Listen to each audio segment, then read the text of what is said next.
कैसे हो दोस्तों। आशा करता हूं आप अच्छे होंगे। दोस्तों, आज की कहानी शुरू करने से पहले एक हकीकत आपको बताना चाहता हूं। 1958 से लेकर 1962 तक चाइना में एक कैंपेन चला था जिसमें नाम था स्मैश स्पैरो कैंपेन।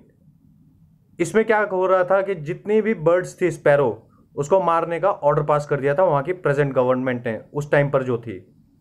उन्होंने इसलिए ये ऑर्डर पास किया क्योंकि जो स्पैरो बर्ड थी वो कुछ अनाज खा लेती थी, थोड़े बहुत जानवर खा लेती थी, कुछ ऐसी चीज़ें खा लेती थी जो कि उस गवर्नमेंट को मंजूर नहीं था।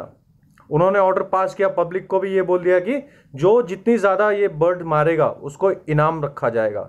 देखते देखते 4 साल में स्पैरो की संख्या एकदम ना के बराबर हो गई। इसका सीधा असर पड़ा वहाँ की फसलों पर, क्योंकि स्पैरो के मरने से वहाँ के कीड़े बढ़ गए और कीड़ों ने वहाँ के अनाज को खाना शुरू कर दिया।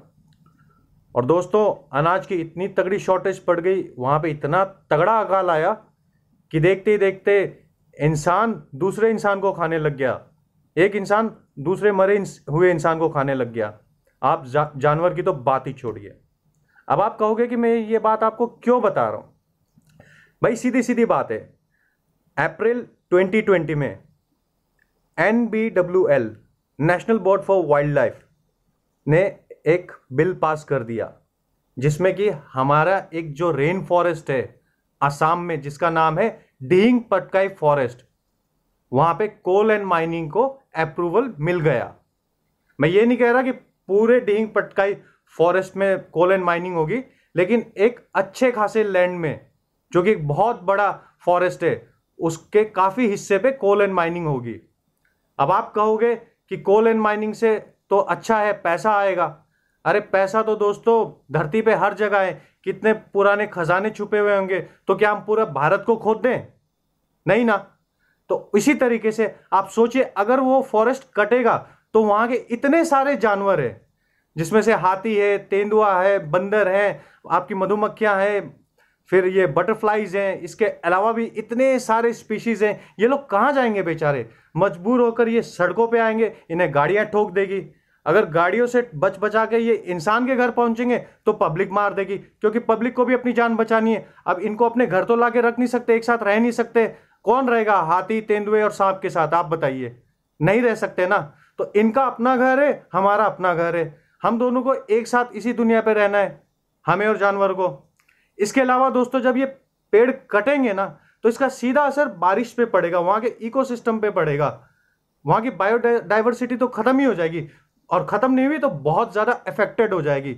इसका सीधा असर वहां के इंसानों पे पड़ेगा, जो कि वहां के लोकल लोग हैं।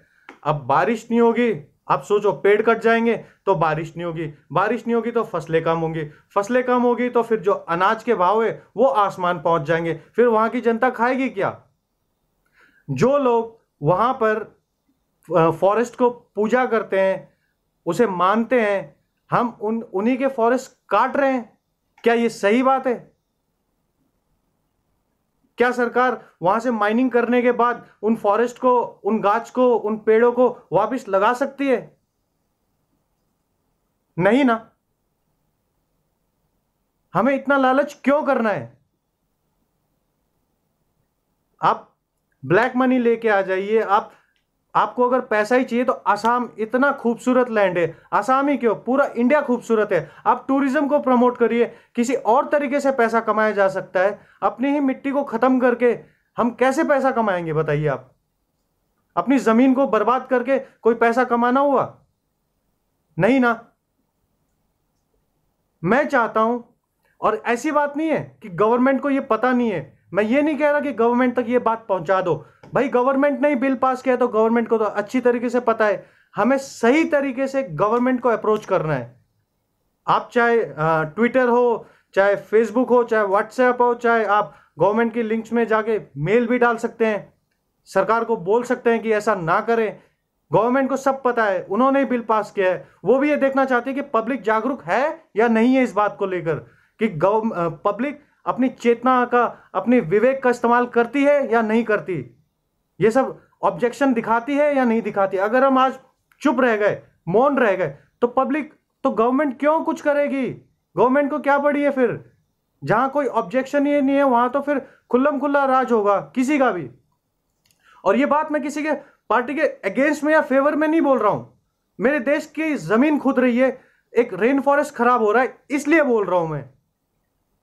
और हाँ दोस्तों, आप इस मैसेज को ज्यादा से ज्यादा बढ़ाइए ताकि वहां पे खनन का काम, माइनिंग शुरू हो गई उससे पहले ये वीडियो पहुंच जाए सरकार के पास और उन्हें एक सही सोच, एक सही दिशा मिल जाए ताकि वो ऐसा काम ना करे। उनके वहां पे पहली वो जो फावड़ा बोलते हैं ना, फावड़ा बेलचा, पहला बेलचा या फावड़ा है वो जेसीबी का, वो पहली बार चलने से पहले ये वीडियो पहुंच जाना चाहिए ताकि कुछ हो। और हाँ दोस्तों, ऐसी बात नहीं कि इसी वीडियो को फॉरवर्ड कर रहे हैं, आप लोग चाहो तो अपने वीडियोस, अपने ऑडियोस जैसे चाहो वैसे भेजो। आप भेजोगे तो मुझे लगेगा कि मेरा काम हो गया। मैंने आसाम की धरती का नमक खा रखा है, मैं कोशिश कर रहा हूं, मेरे से जो बेस्ट हो रहा है वो मैं कर रहा हूं। और ये कॉज के लिए आपको एसएमईज होने की जरूरत नहीं है दोस्तों। ये अपना देश है, अपने देश में कुछ भी गलत होगा हम लोग सब एक साथ होकर आवाज उठाएंगे। हम अपने आसामीज भाई बहन को भी ये बोलना चाहते हैं कि हम उनके साथ हैं, बहुत तगड़े तरीके से इस कैंपेन में हम उनका साथ हैं। अगर वहां के लोगों को कोई प्रॉब्लम नहीं होती इस चीज से तो हमें भी कोई प्रॉब्लम नहीं होती। लेकिन आप सोशल मीडिया पे भी जाके देखोगे, हर जगह आसामीज आदमी इस चीज के खिलाफ है। तो मैं रिक्वेस्ट करता हूं अपनी गवर्नमेंट से कि इस काम को रोक दे तुरंत से तुरंत, और वहां के लोगों को इस बुरे हालत में, कोरोना जैसी बीमारी के टाइम पे एटलीस्ट कुछ सुकून की सांस दे। अगर मेरा चैनल पसंद आया हो तो लाइक एंड सब्सक्राइब करिएगा।